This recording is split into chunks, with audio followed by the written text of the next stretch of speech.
अस्सलाम वालेकुम। कराची में सूरज के गिर्द हाला बन गया।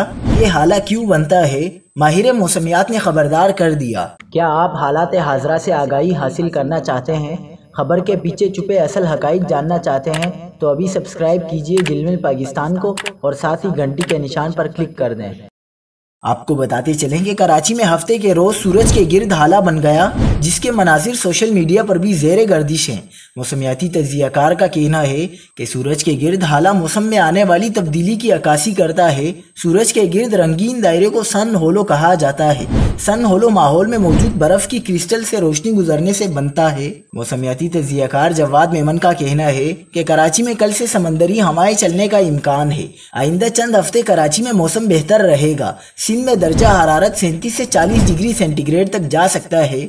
मार्च और अप्रैल में मगरिबी हवाओं के दो सिस्टम्स मुल्क पर असरअंदाज हो सकते हैं। 12 मार्च की शाम या रात मगरिबी हवाओं का सिस्टम मुल्क में दाखिल होने का इम्कान है। 15 या 14 मार्च तक मगरिबी हवाओं का सिस्टम मुल्क पर असरअंदाज रहेगा।